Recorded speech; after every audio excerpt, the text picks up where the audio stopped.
কফির কাপে চুমুক দিতে পাহাড় বেয়ে উঠতে হবে ৭০ মিটার উপরে। শুনে ভয় ভয় লাগলেও এই ভয়কে জয় করেছেন অনেকেই।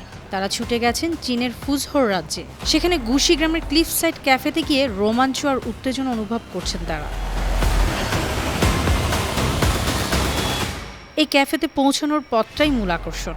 সেখানে কফি পান করতে হলে পাহাড় বেয়ে উঠতে হবে।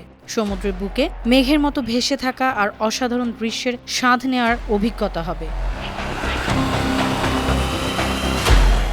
একজন পর্যটক বলেছেন, এটা সত্যি উত্তেজনাপূর্ণ। এমনটা আগে কখনো করিনি। মনে হচ্ছিল যেন জীবনের একদম কিনারায় দাঁড়িয়ে আছি। আরেকজন যোগ করেন, উচ্চতার ভয় থাকলেও প্রথম পদক্ষেপ নিলে সব ঠিক হয়ে যায়। এই জায়গাটি আমাদের শেখায় জীবন মানে নতুন কিছু চেষ্টা করা।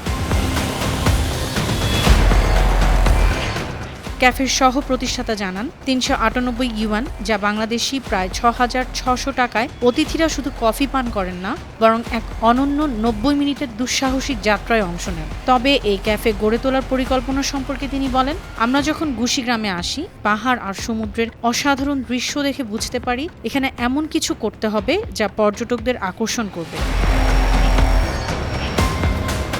এই ক্যাফে শুধু পর্যটকদের আকর্ষণ বাড়ায় না, বরং চীনের গ্রামীণ উন্নয়ন উদ্যোগের সঙ্গেও যুক্ত করে। স্থানীয় সরকারের কাছ থেকে ১.৫ মিলিয়ন ইউয়ানের সহায়তায় এই ক্যাফে তৈরি হয়। প্রতিষ্ঠাতারা জানিয়েছেন, তারা প্রকৃতির সাথে এমন কিছু করতে চেয়েছিলেন যা এলাকাটিকে জীবন্ত করে তুলবে। সেখানে গেলে শুধু কফি পান নয়, এক বৈচিত্র্যপূর্ণ অভিজ্ঞতা হবে। সাহস করে প্রথম পদক্ষেপ নিলেই এই জায়গাটি মন ছুঁয়ে যাবে। এজন্যই বলা হয়, যদি সাহস থাকে তবে আসুন। ৭০ মিটার উপরে কফির দাওয়াত। News desk, Banu TV.